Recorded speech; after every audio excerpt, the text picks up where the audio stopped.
Welcome to Small Talk with RainKraft. I'm Subha, a leadership and executive coach. And I'm Hasita. I'm a marketing strategist. We're just two people who love to talk and love to learn. And this is us being curious about the world around us. Join us.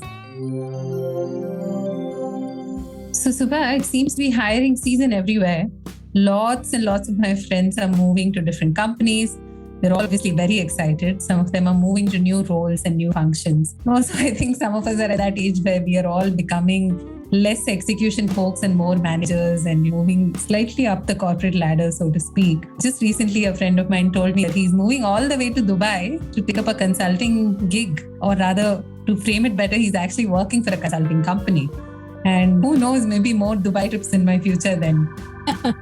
It is quite exciting, isn't it? I mean, I am trying to remember all those moments of job or role changes in my case, moving from one city to another, meeting new teams, walking into new offices. And I think today a lot of the moves are just moving from home back to office. Suddenly those 6 kilometers or 10 kilometers or 20, depending on where you live, they all seem quite long, don't they? Yeah, it just makes me think about how transitions even work in today's world. There is, first of all, the whole hybrid transition. Then there's the whole great resignation, which has been followed by the great rehiring, I suppose. And lots of people taking up new jobs all over the place. And I wonder what their lived experience must be like. Yes, and I think this is one of the most often asked questions. How do I make a good impression? How do I kind of hit the right notes in those first 30 days, first 60 days? And a lot of it started because of one book quite a while back, I think maybe more than 10 years back, I'm sure, called The First 90 Days by Michael Watkins. So let's dig a little into seeing how we can make this transition a lot easier on employees and leaders, shall we? Sounds great. So Subha, speaking of this friend moving all the way to Dubai, I'm so happy for him. We've known each other for close to 15 years at this point, walked each other through the good days and the horrible days of college and so much else that followed. And I get that he's so excited about working for one of the largest consulting companies in the world. But I've also heard stories about how their routines are so brutal, and working 14 hours a day is not just common, but it's almost expected of people. And I just wonder, because he really doesn't come from that background. He comes from a tech company. How would settling in even be in his context? And for me, it's a very theoretical wonder, because I guess I am kind of doing my own thing. So for me, more than anything, I'm trying to live this life through him. Is it really as exciting to be in a new role, to be in a new job? Or is there some amount of effort that I also need to put in as an individual towards making it a good experience for myself and my company as well? There's a lot of interesting questions bundled into that, because it's not easy. And definitely shifting countries, shifting into a different work culture. I mean, there's a work culture of each country, there's a work culture of the organization that you're showing up in. And all of these add up to kind of define how you will turn up every day. So I think one of the things to remind yourself of is first just show up. Just show up with a lot of enthusiasm, with curiosity, simply with a smile. It's interesting, I do a series of workshops for financial services company, and it's really a new hire training. And I'm really surprised at how many new hires seem to land up with absolutely no energy. And I'm thinking, wow, this is probably like your first or second job. And the organization has set this up for you. You're going to be hearing from multiple experts. Why are you taking this so lightly? Why is it such a casual affair? It really surprises me. And I still don't have an answer, because the ones who do show up with a lot of enthusiasm, I know they're going to go places. You can just tell just by the questions they ask, by landing up and making sure that they are present for everything. It makes a difference. For sure. And that's where I think preparedness comes into the picture so much, right? Especially if you are early on in your career and you made the switch. I think sometimes we also don't have the kind of guidance that tells us, hey, show up with a little bit of enthusiasm. Because I'm also not sure what kind of energy I should bring into a room. Do I want to be noticed on my first day? Do I want to stand out? And if I'm standing out, hopefully, can I do it for the right reasons? I think we all bring a certain amount of trepidation to say the first 10, 15 days of work even. Like, where do I eat? Who do I hang out with? Am I doing this job well? Where can I get feedback from in terms of whether I'm on the right path? No, very true. I get that. There's the anxiety of not wanting to look too enthusiastic, I suppose. Yeah. And maybe then it's just good to remind yourself and even others in the simple introduction that you make of yourself of what's your why really? Why are you here? What made you switch or what made you join? What do you hope to add to yourself? That's what folks will remember. That will make connections a little stronger, because when someone is able to articulate that, hey, I moved from my previous company to this place because I know that there are projects in ABC and I want to be part of that, or I want to pick up this skill set. I'm definitely going to remember when I hear an answer like that. True, absolutely. And that just makes me wonder, maybe it's so much harder when you're probably a business leader, a director of something, and suddenly you're put in this role. And obviously you've done your interviews, you've done your series of conversations, so you're not stepping into it blindly so much. But there is the additional pressure of having to be at peak performance, I think, from day one, while also being liked, while also building relationships. So I just wonder, how should someone who's stepping into a managerial role, say for the first time, or even a consulting gig for that matter, is actually all about relationships. A leader for sure has to focus firstly, I think, on relationships. How would you recommend that folks in these roles really step up and do the right thing for themselves in the first 30 days? It's interesting that across the board, whether you are a young employee or you're a middle-level manager or you're a founder or you're the leader, one thing that probably is very useful skill to keep building on is the ability to ask a lot of questions. I don't think that is something which is kind of time barred, right? That, only if you're a newbie, only if you're first 2-3 years into your career, you should be asking questions. Otherwise, you're expected to know all the answers. I don't think so. I think as a leader too, maybe you should be asking more questions. What do you expect from me? What does success look like? What are you measuring me on? And even to say, who are our customers? Why are they our customers? And who are we? Like you spoke about the culture, right? As a leader, do I want to kind of perpetuate this culture? Do I have a good understanding of it? And is it something that gels with who I am? And will I be able to lead folks with that? Or do I need to carve a slightly different path for myself and my team so that I can have a lasting career here? I think as leaders, you have that bit of room, you have that scope to mold things a little more your way, because finally, as long as you deliver results, I think most organizations are happy to get a few offshoot cultures, right? Everybody is not going to run their teams in the same cookie cutter way. So for leaders, I think that's something that they should really kind of use to their benefit. But coming back to your question, I think one of the key, I remember like whenever I had a new boss, one thing we would all as a team really hope wouldn't happen and didn't really like much when it happened was when they try and change everything overnight. Of course, yeah. Right? So like, hey, if we were doing okay, I mean, obviously we can do better, and obviously there are smarter ways to do things. But I think no team really likes leaders who swoop in and just in the first very early days, a week, 10 days, 2 weeks, just jump into making large-scale changes, because you feel like, hey, give us a bit of time. Like first figure out who we are, why we're doing what we're doing, understand a bit of history of what's been happening here, and then if you think there's a better way to do it, we will be all ears in a more kind of engaging manner. But the first 30 days really should be spent learning. Keep all your ideas and all your radical change thoughts to yourself.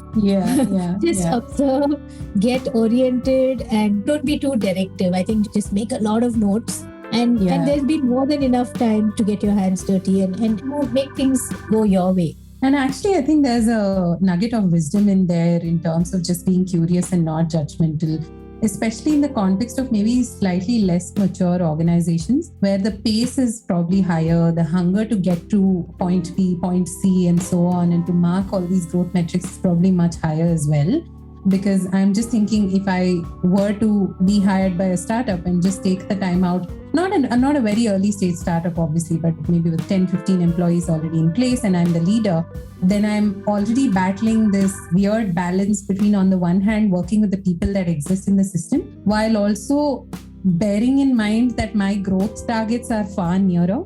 So do I really have the kind of runway sometimes to get to know people?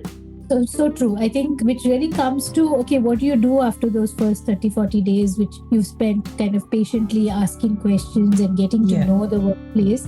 Then you start having some of those critical conversations and you start really introducing your team to who you are, right? What is my style? What is my philosophy? And also remember to, as much as you can, involve them in the decision making, right? Hey, what are the goals that we want to set together for the next 3 months, for the next quarter, for the next half year? And how do you think we should go about it? Because the more you are able to engage them and make them a part of the process, what it gives you the chance to figure out, hey, who's kind of riding along with you, who is showing that energy, who's showing the maturity, who's showing the competency to really work with you on critical things. And then always involving them will help you not be blindsided later that, hey, none of us liked what you decided 3 months ago.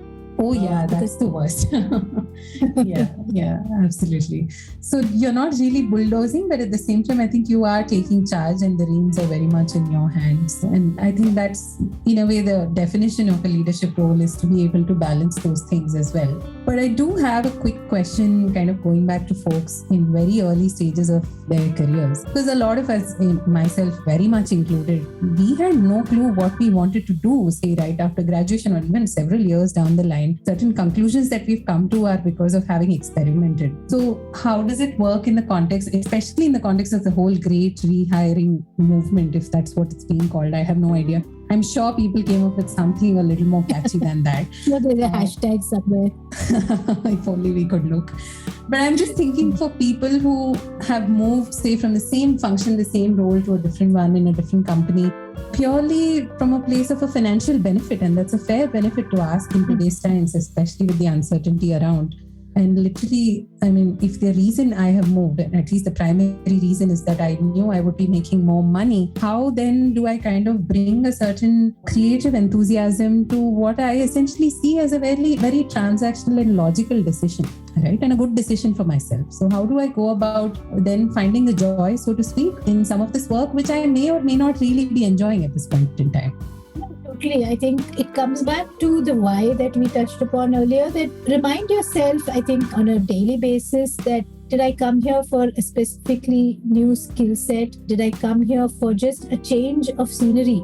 Or like you say, did I just come here because this compensation and the benefits here gives me a little more breathing space in all the other things that I want to do, right? Yeah. And let that in a way be your guide so that you are not disappointed by things which are not part of your why anyway.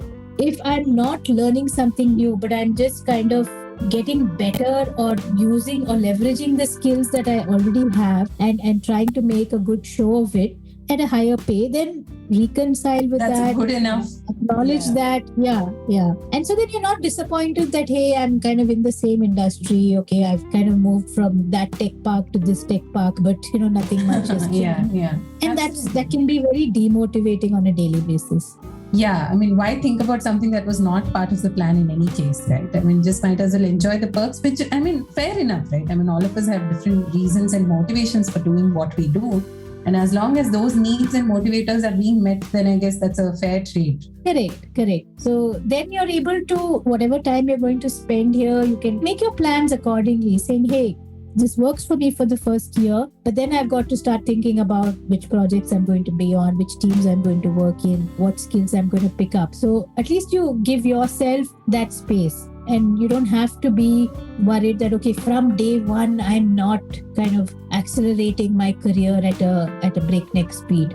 That just leaves me with like one question on something unique to our times. I'd like to think, unless, I mean, there were jobs around the Spanish flu that period. I mean, that's a different conversation. But right now, with people working from home for so long, a lot of people have been hired remotely as well, moved organizations remotely, and probably, in fact, not even probably, I'm sure we are different people online than we are in person, right? I mean, me on Zoom, while I'm still working, I'm probably a different person than I am in real life. So if I've been hired in that circumstance wherein my only connection with the world outside, which is my work environment, has been virtual so far, and suddenly I'm showing up in this office and I know these people, but I kind of don't know them. I only know their Instagram highlights.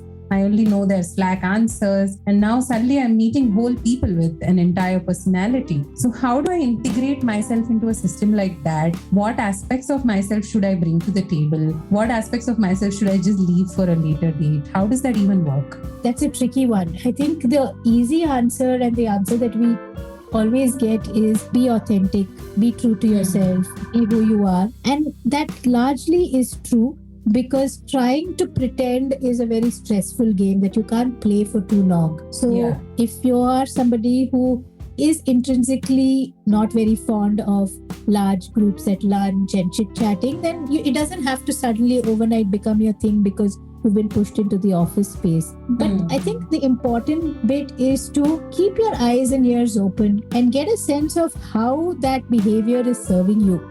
Because of that, are you being slaughtered or are you being labeled? And because of that, are you in any way maybe losing out on some opportunities or just feeling really like you don't fit in?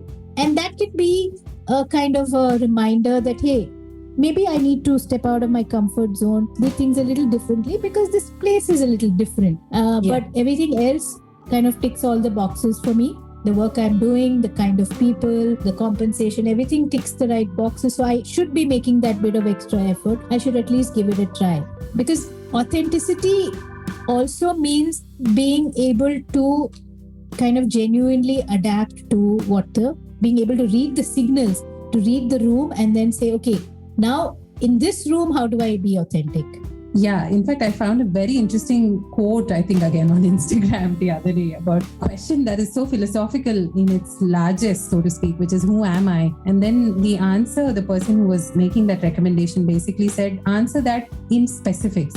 Ask yourself, who am I at work? Who am I at home? Who am I in the context of friends? And it's completely okay to be different people in different contexts. And I love what you said about it ticking 9 out of 10 boxes. So if it's satisfying, if it's matching my growth goals, if it's generally paying well, whatever are my top 3 priorities, that little adjustment of maybe having a lunch together once in a while is something that I could probably slowly over a period of time definitely grow to adapt. Exactly. Like you don't have to change yourself, but you can't kind of sit in your little island forever. So make those little adjustments that end of the day are making your own day-to-day kind of existence in that workplace a lot easier on everybody, mainly yourself. Thank you, Subha. I think I've taken away a lot. And assuming my friend ever comes back to crib to me about how the 14-hour work days are too long, at least I have more context on what to say to him. So that's great. And on that note, I think it's time for us to catch up for a drink. Oh, very much. See you soon. Bye, guys. Bye.